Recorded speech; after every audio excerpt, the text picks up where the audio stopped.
On equality. Equality का मतलब होता है समानता।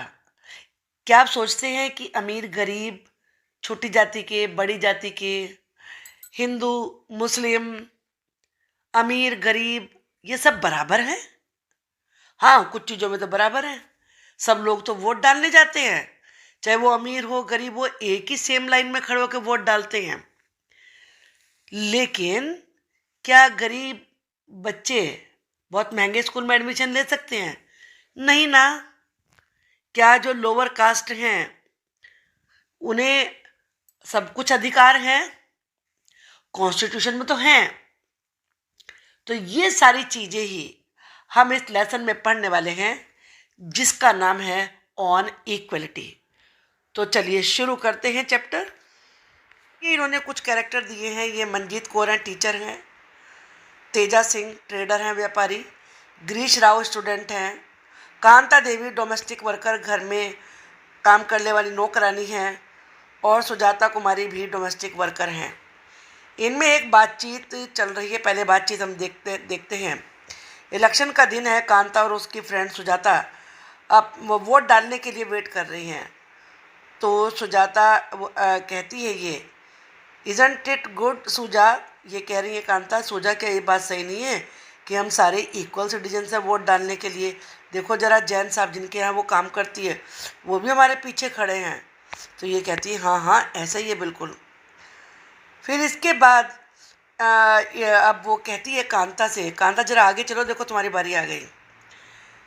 मैं तो वो सोच रही है मन में, मैं तो उस कैंडिडेट को वोट दूंगी जो हमारे एरिया में पाइप वाटर लेके आए।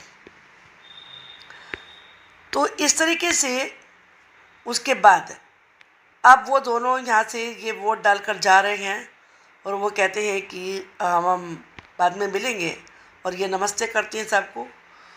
अब गुड़िया हैज बिन रनिंग फीवर, गुड़िया को ये कह रही है इससे, कांता सुजाता से, गुड़िया को बुखार हो रहा है, मुझे उसे हॉस्पिटल लेके जाना है, साहब के यहाँ काम भी पूरा करना है, मैं देखूँगी थोड़ा सा एडवांस मांग लूँ। अब वो कहती है, ये कहती है उसको कि लो तुम थोड़ा सा ये पी लो, तुम्हें अच्छा लगेगा, फिर मैं तुम्हें हॉस्पिटल लेके चलूँगी। अब इसमें कोई आश्चर्य नहीं कि इतना गंदा डर्टी इनका एरिया है, जिसकी क्लीनिंग ही नहीं होती है, कि बस्ती के सभी बच्चे अक्सर बीमार पड़े रहते हैं। अब चलिए हम देखते हैं कि इक्वलिटी का मतलब क्या होता है। इंडिया एक डेमोक्रेसी है। आपने क्लास 6 में पढ़ा कि जो डेमोक्रेसी के की एलिमेंट्स हैं वो है डेमोक्रेटिक गवर्नमेंट। अब डेमोक्रेटिक गवर्नमेंट में क्या शामिल है? लोगों का पार्टिसिपेशन, लोगों की हिस्सेदारी, रिजोल्यूशन ऑफ कॉन्फ्लिक्ट, जो भी कोई लड़ाई झगड़ा प्रॉब्लम समस्या हो उसका हल, और इक्वलिटी समानता और न्याय। इक्वलिटी इज ए की feature of democracy. Equality democracy का एक मेन फीचर है।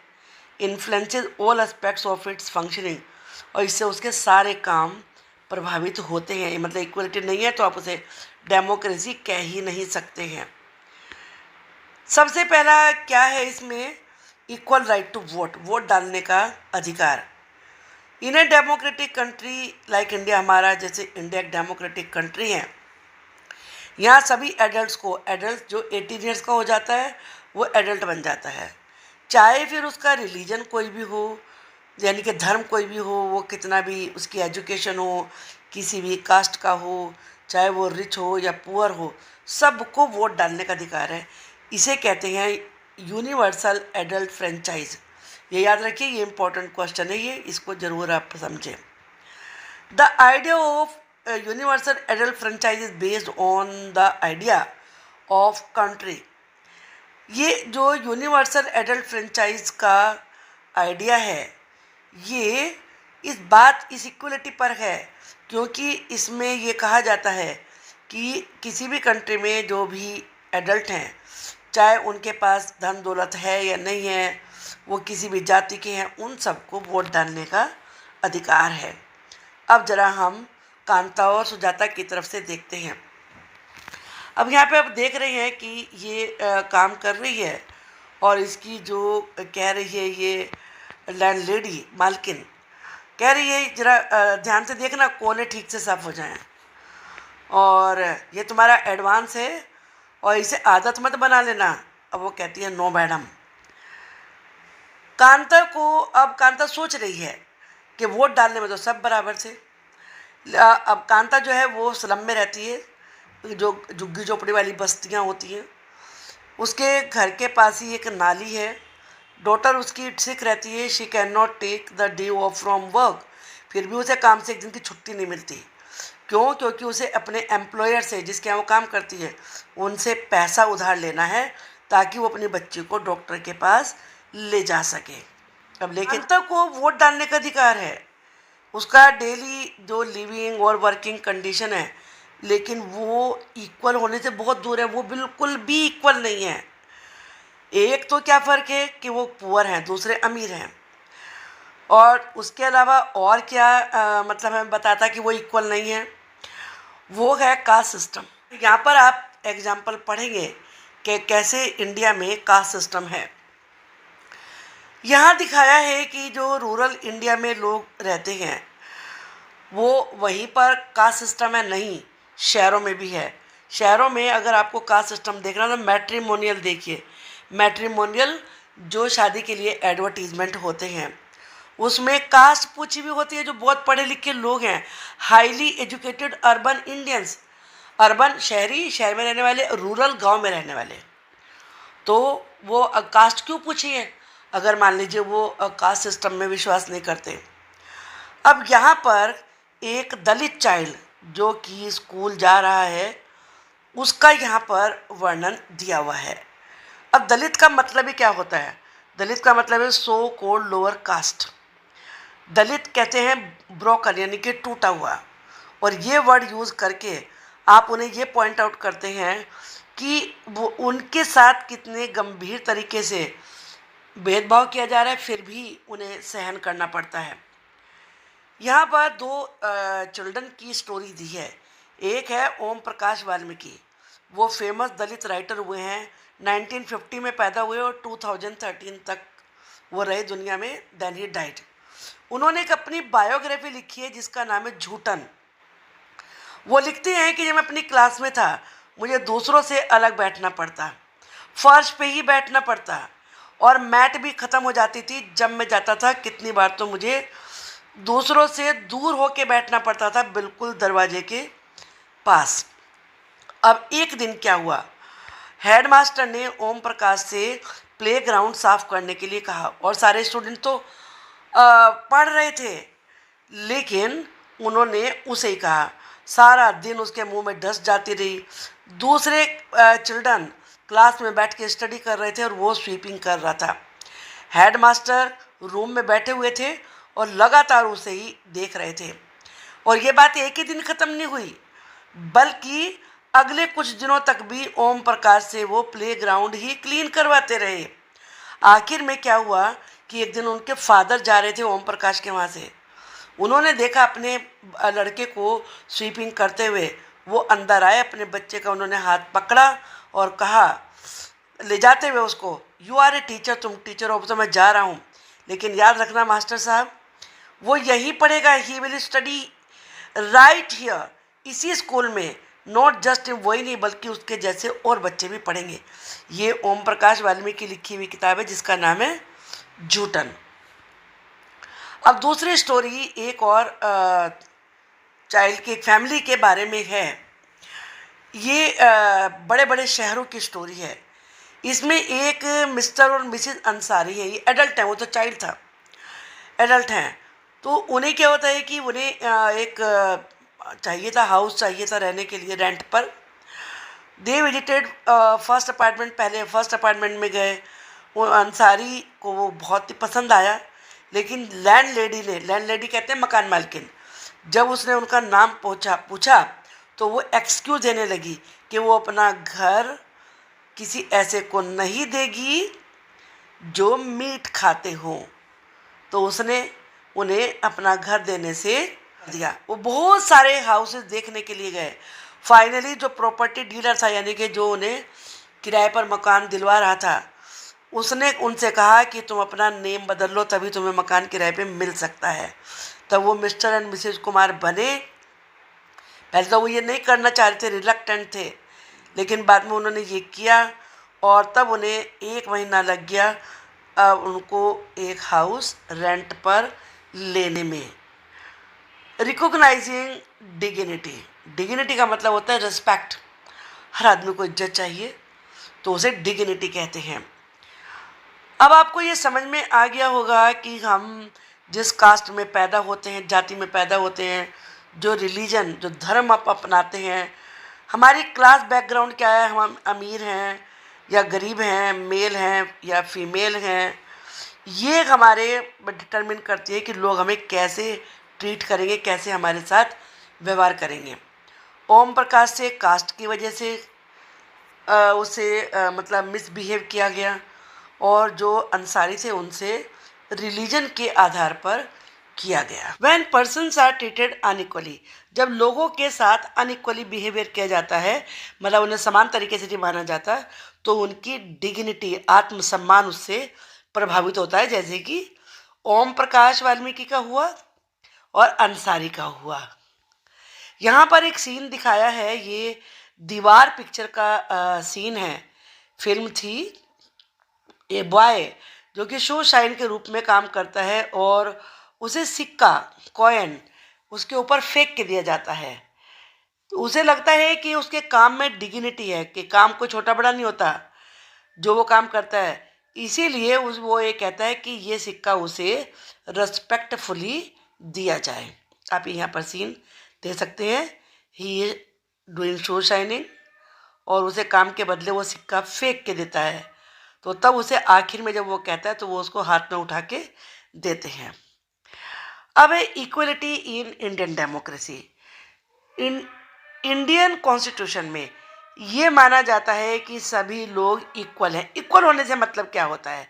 इक्वल होने से मतलब ये है, ये इंपॉर्टेंट चीज़ है, डेफिनेशन आपको जरूरत पड़ेगी इसकी, इसको याद करें, कि चाहे मेल हो, फीमेल हो, किसी कास्ट का हो, किसी रिलीजन का हो, किसी भी ट्राइब का हो, ट्राइब होते जो फॉरेस्ट में रहते हैं, एजुकेशनल उसकी बैकग्राउंड कुछ भी हो, इकोनॉमिक मतलब वेल्दी है या पुअर है, वो सब इक्वल हैं।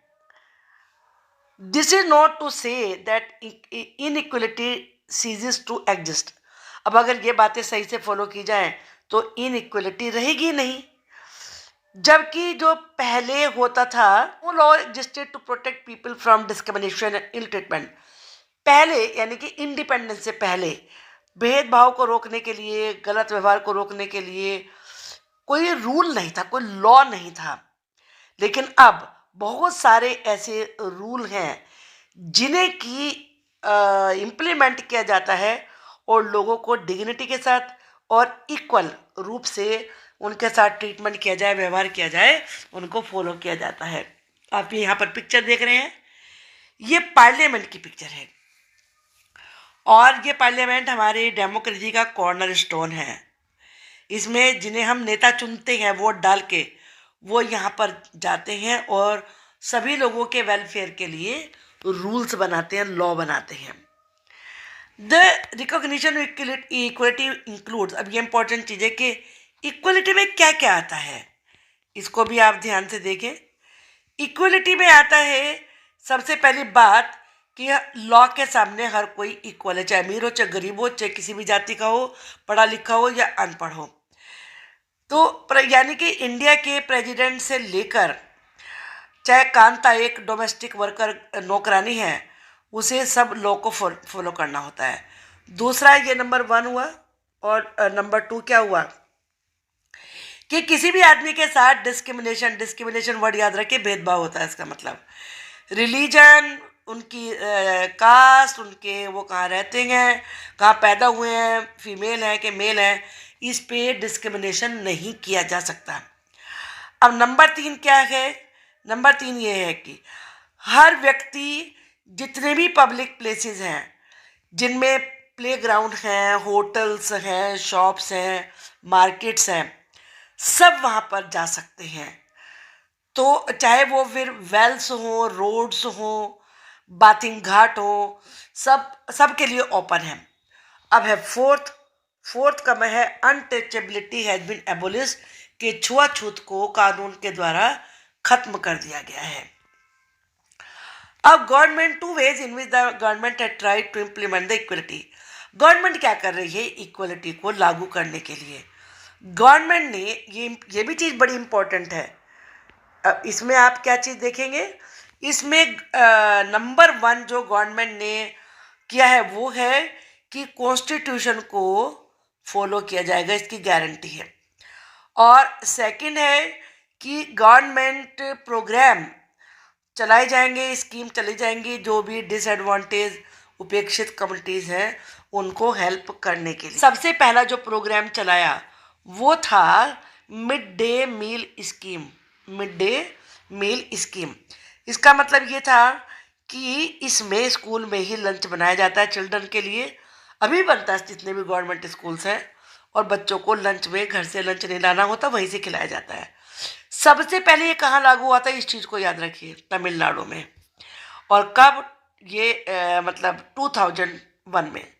फिर सुप्रीम कोर्ट ने पूरी गवर्नमेंट को ऑर्डर दिया कि इसको सभी स्कूलों में लागू किया जाए, क्योंकि इसके पॉजिटिव इफ़ेक्ट्स सामने आए। अब इससे क्या क्या फ़ायदा हुआ कि ज़्यादा से ज़्यादा गरीब बच्चे भी स्कूलों में आने लगे, पहले नहीं आते थे, और स्कूल अटेंड करने लगे। ऐसा सब जगह देखने को मिला। इससे ये भी हुआ, एक तो इसका जो इफ़ेक्ट था वो ये था कि ज़्यादा बच्चे स्कूल आने लगे। दूसरा इसका इफ़ेक्ट क्या हुआ कि जो कास्ट को लेके भेदभाव था वो कम हुआ, क्योंकि सभी कास्ट के बच्चे स्कूल में एक साथ बैठ के मील को खाते थे। और जो तीसरा इसमें क्या था कि दलित वुमेन को एम्प्लॉय किया गया खाना बनाने के लिए। तो इस प्रकार से मिड डे मील ने गरीब बच्चों की भूख को कम करने में बड़ी हेल्प करी।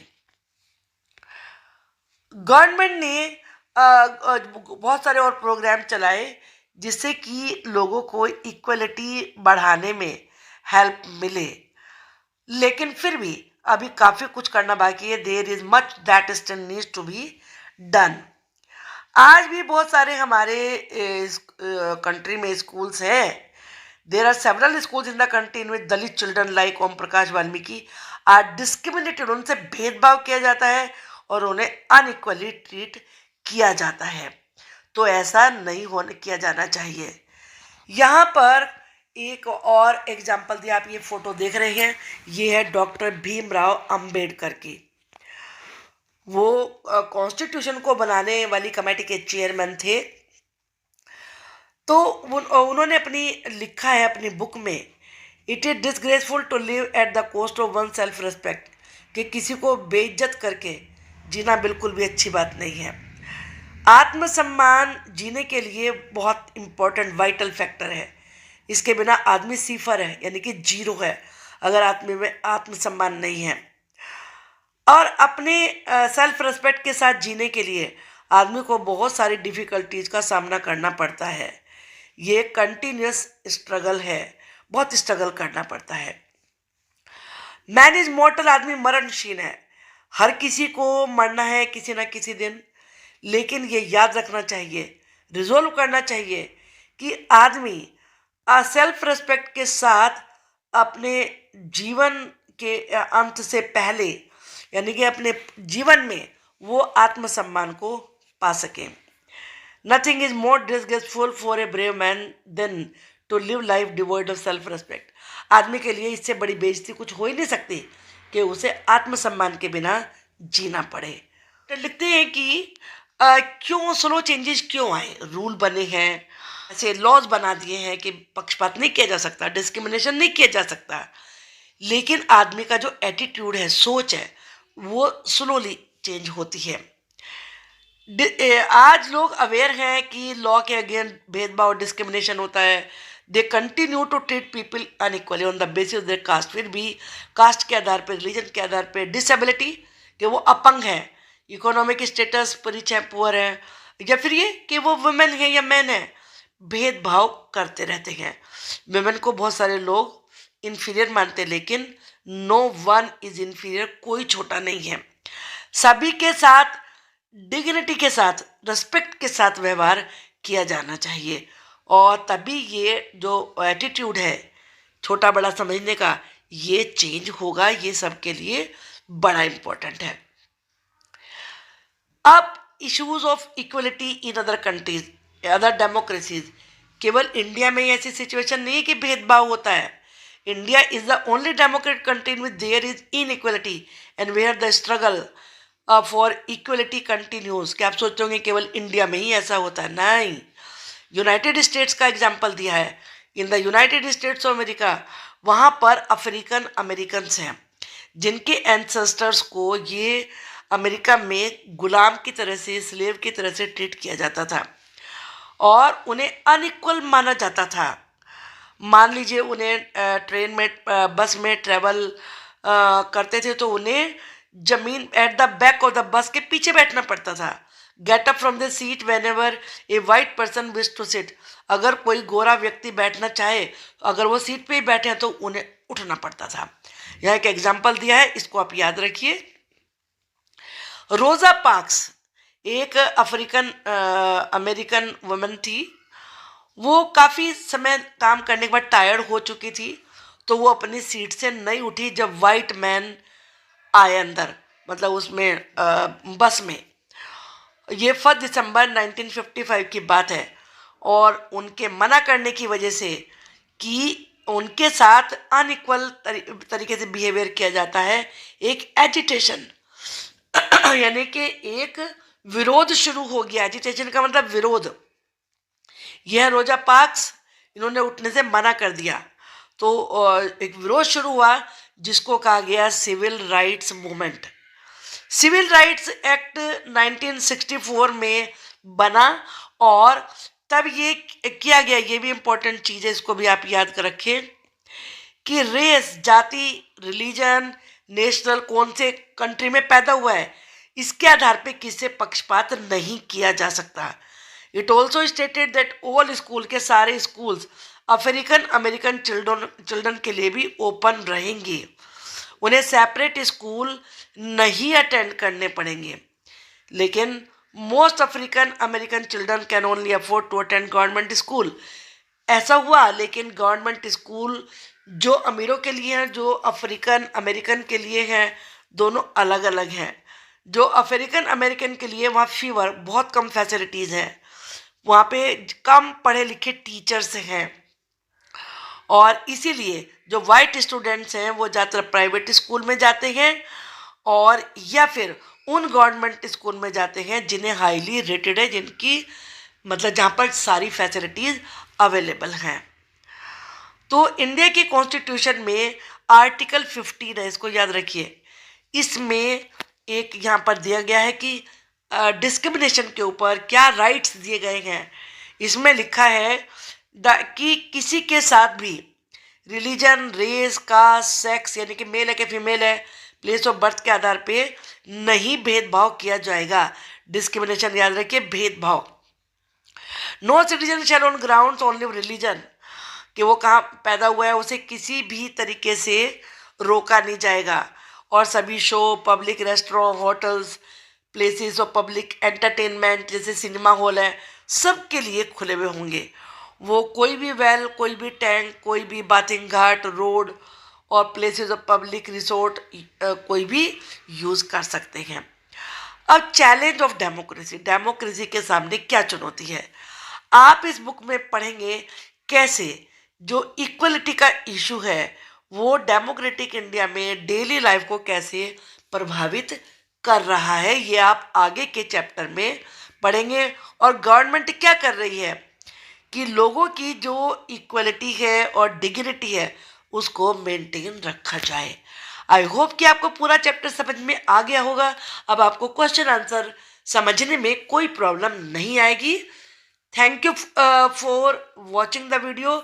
अगर आपको ये चैनल अच्छा लगता है, मेरा पढ़ाया हुआ पसंद आता है, तो प्लीज़ आप चैनल को सब्सक्राइब जरूर कर लीजिए, बेल आइकन को प्रेस कर लीजिए। मैं जब भी वीडियो बनाऊंगी तो आपके पास नोटिफिकेशन पहुंच जाएगा। Thanks once again and good luck.